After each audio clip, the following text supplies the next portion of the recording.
Hello everyone, ladies and gentlemen, kids of all ages. My name is Avi and welcome welcome to episode 8 of Infinite Alchemy. Last time, we got well situated with immersive engineering, making the metal press, a high oven, and our first water wheels, being our first source of proper power. This time, we're gonna get properly soaked in immersive engineering and make our most expensive multi-block yet. Alas, that would be getting ahead of myself. Right now here, I'm placing down crop sticks for our cactus and sugarcane. Rather than having them grow in the apotheosis fashion, it's more convenient to have them on crop sticks, and also just kinda looks better. I was originally planning on breeding them up, but the max stat in this spawn pack is 3, so it's not that effective. I'm also going to finish the seaweed breeding because I realized after the end of last episode that I was doing the crossbreeding for seaweed completely wrong. So there we go, we have our first seaweed seeds. We're gonna use this later. As a bit of a premonition for where we're going, I want to get circuit plates today. All in all, the electric stone is actually really easy. The slightly difficult part is the concrete, specifically because we need an immersive engineering mixer to make it. And we're not going to make that just yet. In fact, we're going to work on something else entirely. And again, just planning things for the future, I make 2 ground traps and 2 water traps. Ground traps will automatically collect bones and leather and other various meats and stuff. I think I had them before, but now I'm just situating them in a different place. And water traps will collect fish. And I want fish for a very specific reason, which we'll get to. With all that setup out of the way, I can write down what I plan to do immediately. I want to set up another 3 water wheels and put them in a place that's a lot nicer than the hack job thing that I have now. I want to get staffwood, and I want to get an immersive engineering mixer.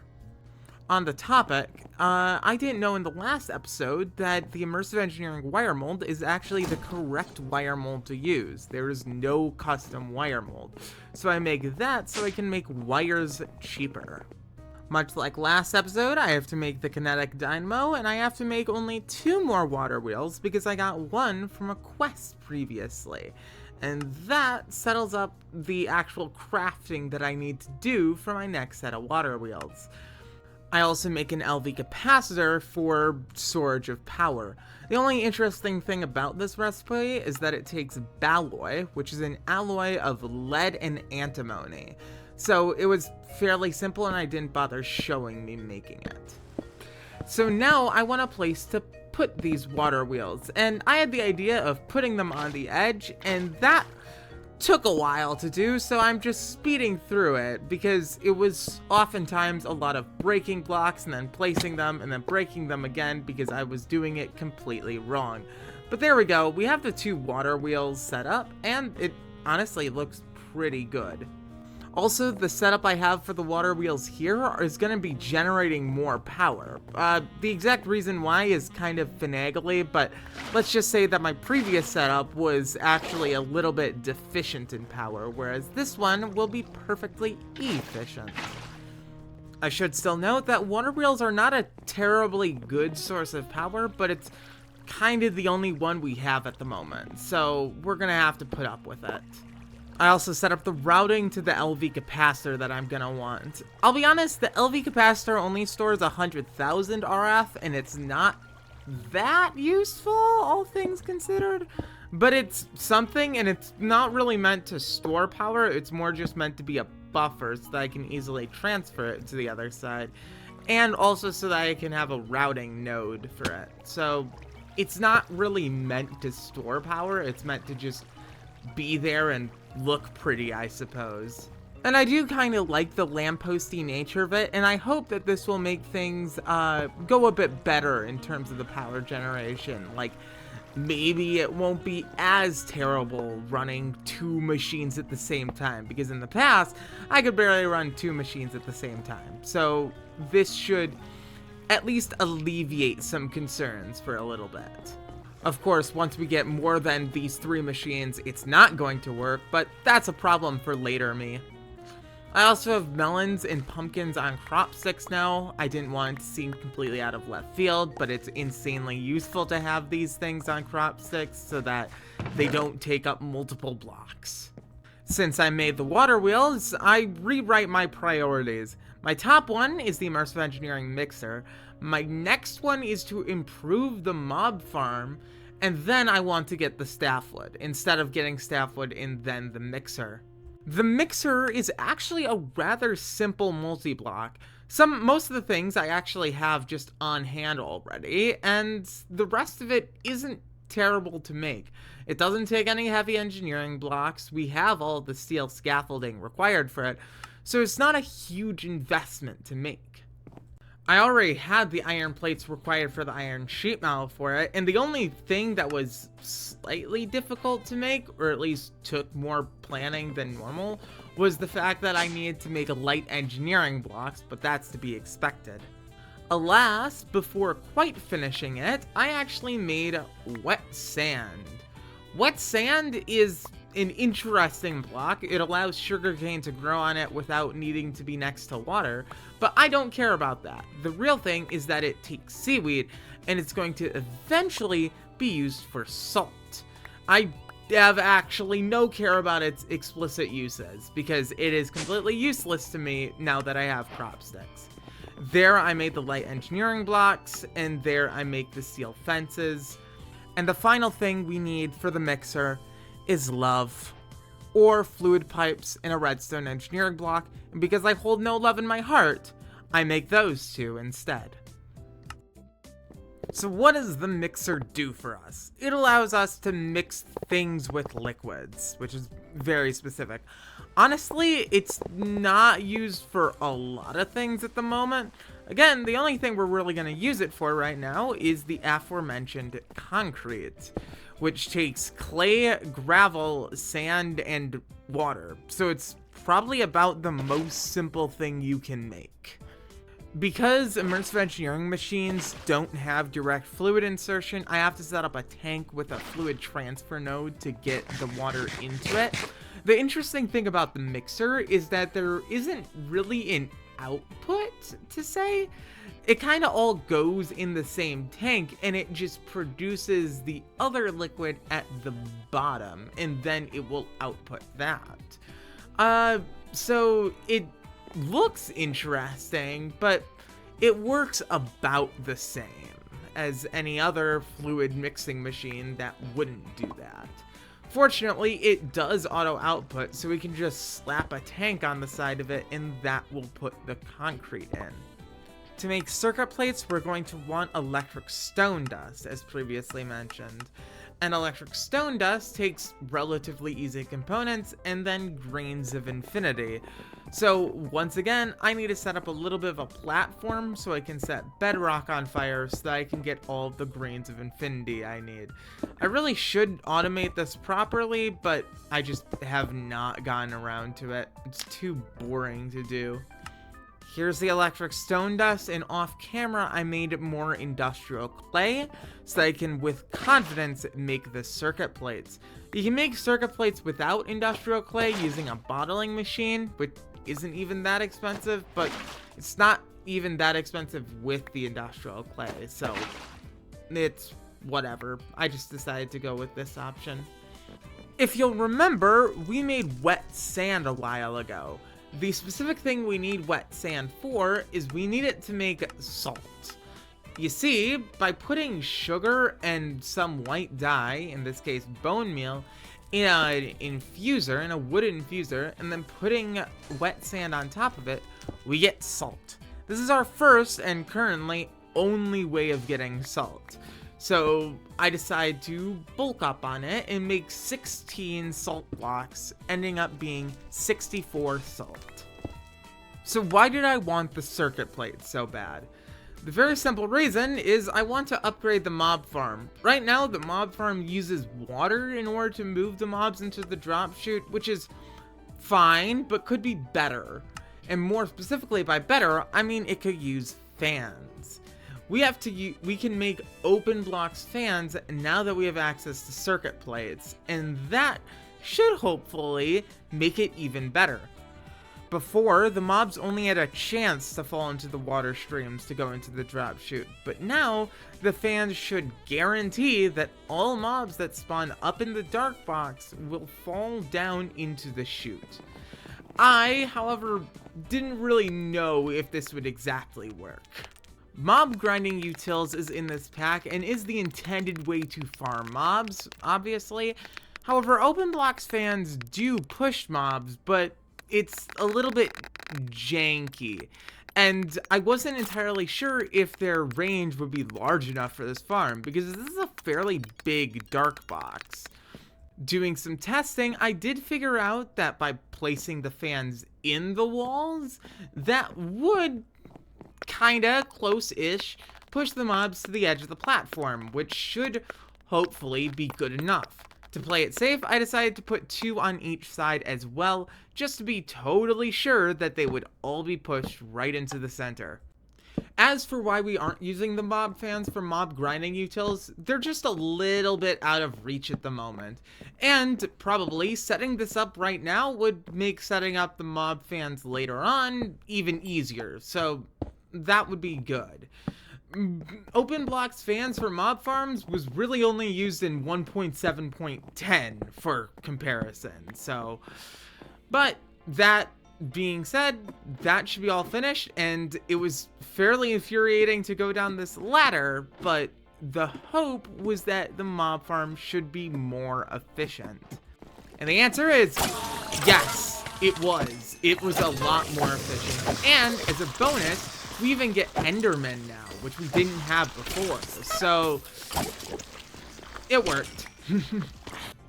If you'll remember, that's 2 of the 3 things I had finished, so let's get that third one done, staffwood. For it, I'm going to need blue slimy mud, and so I grew a slime sapling so I could melt down the leaves in order to get a little bit of it. This blue slimy mud can then be put through a wood infuser with bamboo and regular mud in order to get Erebus mud. We're working with a lot of mud today, that's totally okay. Erebus mud is actually rather interesting, because if we do a flower growth ritual with it, we have a chance of spawning a balsam sapling. It also has a chance of spawning a colossal bamboo shoot, which we're also going to get here. And we're going to need balsam in order to make staffwood. Ignoring those explosions that are going to be happening, what is staffwood? Staffwood allows us to do some conversion recipes a little bit cheaper. And for it, we're going to need a lot of natural things, but nothing totally out of the periphery. We're going to need this colossal bamboo shoot, and earlier you saw me grab the balsam sapling that I mentioned earlier. Balsam also allows us to get tree resin, which is very, very useful. Tree resin can be used to make organic glue, which is what we're going to be initially using it for, but it also can be used to make watertight steel, which is something we didn't have access to until now. Watertight steel allows us to make better tanks and a couple of other things, and it's going to be required for stuff later on. So it's good to now have access to it, and I decide to make a little bit. We also need bamboo eventually for staffwood, and we can get bamboo saplings by just crafting the colossal one into the smaller one. We also need ghostwood saplings, which we can get by doing a flower growth ritual next to tainted soil. And at this point, we can now actually make organic glue. Organic glue takes creosote, tree resin, salt, and cooked snail. That's actually why I made those water traps earlier. It's because they have a chance of getting us snails. It is in fact the only way for us to get snails. The flower growth ritual has provided us with ghostwood, which we can chop down in order to get what we require for staffwood later. And we can finally make our organic glue that we want to make. We have to cook the snail before we properly get it, but that would be one of the parts. To make staffwood, we need 4 different types of sticks and organic glue. One of them is ghostwood, which we had just gotten. One of them is bamboo, which we had previously obtained. One of them is treated sticks, which we obviously have a lot of. And the last one is amaranth, and I didn't show it, but you can get amaranth also from those flower growth rituals. So we got them just from having it on at the same time. After putting it through a Fey Crafter, we can get what we came here for. We can get the staffwood sticks. By the way, if you're curious what those explosions are, I also am. I'm not sure what they are. So what are we going to use staffwood for in this episode? Nothing, unfortunately. The flower staff is nice, but we can't get that until we get to the Erebus. The clay staff is obtainable, but kind of questionable in its usefulness. And the mushroom staff is not viable at the moment. All of them are useful, so it's good that I made it, but we'll get into stuff we actually need staffwood for a little bit later. If we ended here, then I'd have made one machine and made 2 to 3 quality of life improvements. That's not good enough. We're going to get a bit bigger in scope now. For that, we're going to need a pump, because I want to start getting oil. Yes, that's right. The next plan for this episode is to get the immersive engineering pump and get the immersive petroleum distillation tower. They're not going to be cheap, but there's no point in waiting around. Let's get it started.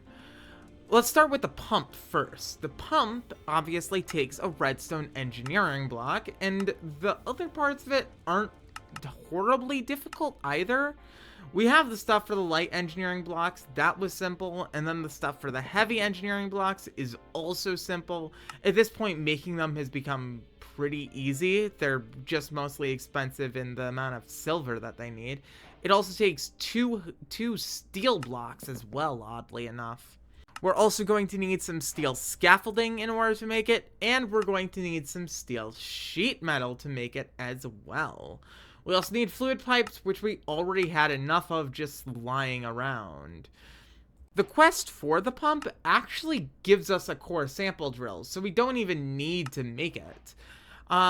We just can kind of run with it straight up. And we also get ender tanks, which is very nice. One thing we do need, however, is we need a way of powering it, and I decide to not run it off my main power source. I decide to make a thermal electric generator just for it. It's not too expensive, so I kind of skipped over the crafting for it. And because I don't know of any better options, we're just using the standard water and lava to power it. The core sample drill is able to find excavator and pump veins. And in this case, I need to find myself one with crude oil. It's the only way to get crude oil at this point anyways. And there we go. We found a place with 57 million crude oil in it. So that's actually really good. It's 57,000 buckets. That should be enough to last us at least a little bit. Running out of space on the top meant I decided to make a place on the bottom to put it all instead. So here's, I guess, the second floor. After making it the first time, it's a lot easier making it the second time. So we have even more space to play and work with. And this will probably be mostly for pumps and excavators and those kinds of things. The pump, by the way, will be powered by a thermal electric. This is going to power throttle it a bit, which is totally fine for me because it's one of those things that I don't need to be running all the time, especially because the thing we even need it for is going to be taking much more power than it. So this thing is going to be running less often than that. Anyways, we constructed the pump, and then when we route it up, we have ourselves our first bits of crude oil. And again, you can see that it's not running super fast, which is totally fine by me. I don't care about it running fast because it's going to be running in the background, so whatever. I can just wait for longer. That seaweed that I started working on last episode was building up to this. I wanted to make the algal bloom. This takes seaweed and singularity dust, and the algal bloom is a type of living. If we feed it algae feed, then it will get more food in its system, and we can then craft it into algae string. This is going to be very useful because this allows us to make wires for much cheaper. It doubles basically our wire output for functionally free. So I use all the algal feed in order to get as much algae string as I can while keeping the bloom alive. To finish off this act, let's make the 500 plus iron ingot tower. For it, we're going to need 60 iron sheet metal, which translates into 240 iron ingots. So that's already half of the iron that we need. Though, beyond the mere cost of it, it's actually pretty easy to make it all since it's all just plates. Unfortunately, that's about the easiest part right now. It takes 4 heavy engineering blocks as well, one of the redstone ones, and then most of the rest of it is going to be steel scaffolding and these fluid pipes, which we're going to need 17 of.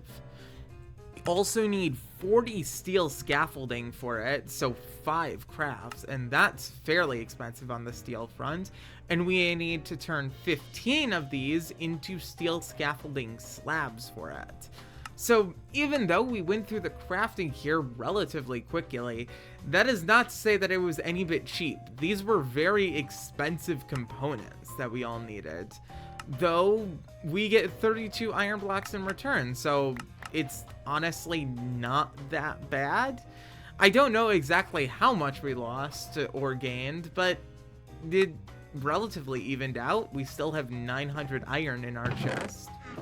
And as I build out the platform which we're going to place the distillation tower on, I should explain exactly what we're going to use it for. You can distill crude oil, which we're getting from that pump jack right there, into gasoline, diesel, lubricant, and bitumen. Bitumen is the primary thing we want at the moment because that allows us to make conduit binder, which is going to be extremely useful since conduit is amazing. Bitumen also has various other uses, and diesel and gasoline can be used in diesel generators for a great amount of power. Though ultimately I'm pretty sure it's power negative, but it's very good to have. And lubricant is required for some things later in thermal foundations. So that is to say, ultimately, we really want this. This is one of the required multi-blocks, and it's not cheap. I mean, I skipped a lot of it, but it is not cheap to make. However, it is finished at the very least, and it is big. It is, what, 16 blocks tall? That's crazy, and it is by far the tallest and most costly multi-block we have. And it's finished. And yeah. As a testament to how important it is one of the very few quests that have a trophy associated with it that's not a machine casing. So that means that it is clearly very, very important, and it shows. However, there is a problem with it. Despite the fact that it filled up relatively quickly in RF, it is not cheap to run. It is actually very, very expensive to run. It takes a lot of power to run. So I can't have it running at all times, not even like I could have it running at all times because it would probably fill up too quickly. So I attach a lever to it so I can turn it on and off at will. I don't need it constantly running around the clock anyways, so this is just a fine compromise at the moment. It'll allow me to get the bitumen that I need and get the little bits of liquids that I want. And there we can see it running. We can also see it easily exhausting itself of power, but that's going to be our first bits of gasoline, diesel, and bitumen.